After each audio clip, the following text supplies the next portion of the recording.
KD Kempamma नाम की महिला की आंखों में केवल दिन रात अमीर बनने का ख्वाब था। आंखों में अमीरी के सपनों ने इस महिला को भारत की पहली महिला सीरियल किलर बना दिया था। इस महिला ने केवल अमीर महिलाओं को ही अपना निशाना बनाया था। यह इतनी चालाकी से हत्याओं को अंजाम देती थी कि उसने 8 सालों में 6 महिलाओं की हत्या कर दी थी और किसी को भी इसके बारे में कोई सुराग नहीं मिल पा रहा था।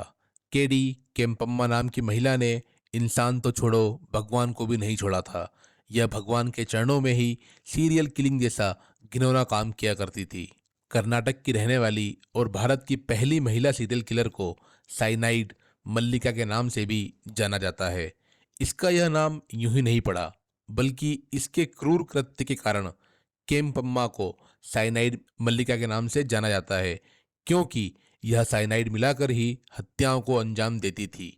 आज से 25 साल पहले साइनाइड मल्लिका ने पूरे बेंगलुरु में हड़कंप मचा दिया था। महिलाओं को घरों से बाहर जाने में भी डर लगने लगा था। वह सोचती थी कि कहीं अगला निशाना वो ही ना बन जाए। कर्नाटक की रहने वाली साइनाइड मल्लिका बेंगलुरु के एक मंदिर में रहती थी और इसने मंदिर को ही अपने पापों का घर बना लिया था। ये मंदिर में आने वाली अमीर महिलाओं को अपना निशाना बनाती थी। यह खुद को भगवान की सबसे बड़ी भक्त बताती थी। केम्पम्मा ये भी दावा करती थी कि ये मंदिर में ले जाकर महिलाओं के सारे दुख दर्द दूर कर देंगी। यह उन महिलाओं को अपना निशाना बनाती थी जो घर परिवार, नौकरी और बच्चा ना होने से दुखी थीं। ऐसी महिलाएं अक्सर जाल में फंस जाती हैं। साइनाइड मलिका महिलाओं को विश्वास दिलाती थी कि उसके पास वो साधना है जिसकी बदौलत वो उनकी जिंदगी में सुख ला देगी। उसके ऐसे चमत्कारिक दावों के कारण महिलाएं आसानी से उसका शिकार बन जाती थी। इसके बाद शुरू होता है सीरियल किलिंग का सिलसिला। आंखों में अमीरी के ख्वाब और सामने हैं दुखी अमीर महिलाएं। ये उन महिलाओं की तरह अमीर बनना चाहती थी और यहीं से इसके शातिर दिमाग में एक ऐसे खौफनाक अपराध ने जन्म लिया जिसने पूरे देश को हिलाकर रख दिया था। यह महिला जितनी शातिर थी, उससे कहीं ज्यादा इसके प्लान शातिर होते थे। ये मंदिर में आने वाली अमीर महिलाओं से मिलती जुलती और उनके दुखों के बारे में जानती थी। उसके बाद ये उन्हें भगवान के चमत्कार की कहानियां सुनाती और उन्हें अपने झांसे में लेकर उनके कष्टों को दूर करने की बात करती। दुखी महिलाएं इस फरेबी महिला के झांसे में आ जाती थी।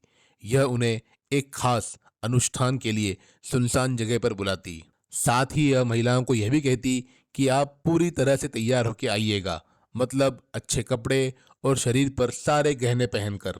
यह अनुष्ठान के लिए या तो एकदम सुबह का वक्त चुनती या फिर रात का समय, जिससे किसी को भी इस पर कोई शक ना हो। दुखी महिलाओं को विश्वास दिलाने के लिए यह पहले उन्हें मंदिर में लेके जाती, वहां पूजा पाठ करती और फिर उन्हें सुनसान जगह पर लेकर जाती थी।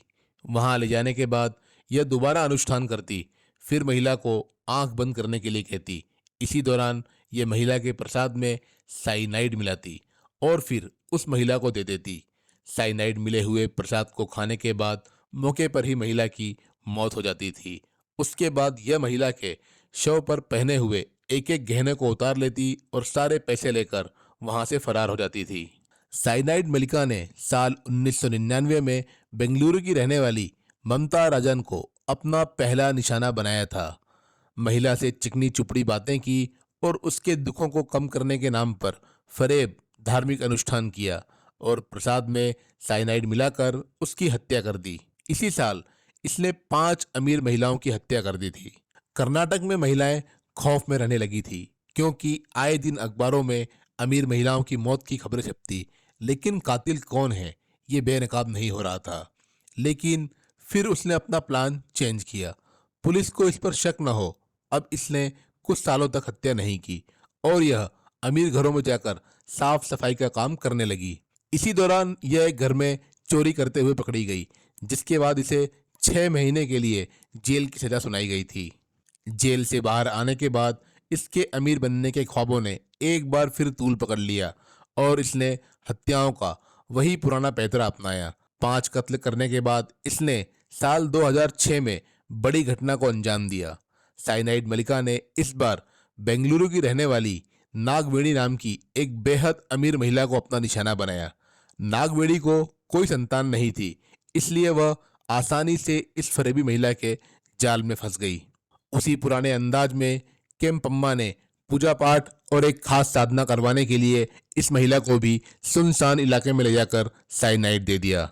इस बार की हत्या से फिर महिलाएं खौफजदा हो गई। पुलिस ने अब पूरा फोकस साइनाइड पर किया और उन्होंने सभी पुरानी फाइलें खोली तो उनका दिमाग चकरा गया, क्योंकि सभी की कड़ियां एक दूसरे से आपस में जुड़ती थी। पुलिस को पता चल गया कि किलिंग का तरीका पहले भी यही था और अभी भी यही है। वहीं उन्होंने यह भी पाया कि सभी हत्याएं लूट के इरादे से की गई है। पुलिस सभी कड़ियों को जोड़ते हुए साइनाइड मलिका तक पहुंच गई और उन्होंने उसे गिरफ्तार कर लिया। केडी केम्पम्मा उर्फ साइनाइड मलिका के पास अब अपने गुनाहों को कबूल करने के अलावा और कोई रास्ता नहीं था। उसने पुलिस की कस्टडी में इस बात को कबूल किया कि इसने ही इन 8 महिलाओं को प्रसाद के अंदर साइनाइड मिलाकर दिया था। ये अमीर बनना चाहती थी, ये उन अमीर महिलाओं की तरह ही दिखना चाहती थी और इसलिए इसने ये खौफनाक रास्ता चुना। 2012 में इसे अदालत ने सजाए मौत दी। हालांकि बाद में मौत की सजा को उम्र कैद में तब्दील कर दिया गया और अब ये बेंगलोर की एक जेल में अपनी सजा काट रही है। दोस्तों, आप सभी से, खास करके हमारी माताओं और बहनों से यह निवेदन है कि ऐसे ही किसी की बातों में आकर विश्वास ना किया करें। अगर ऐसी कोई बात हो तो सबसे पहले अपने परिवार के साथ इस बात को साझा करें या शेयर करें और भगवान के नाम पर धोखा देने वाले लोगों से बच सकें। तो दोस्तों, ये थी कहानी भारत की पहली लेडी सीरियल किलर की। दोस्तों, अगर कहानी अच्छी लगी हो तो चैनल को सब्सक्राइब करना ना भूलें। मिलते हैं अगली कहानी के साथ। हमारे साथ बने रहने के लिए शुक्रिया।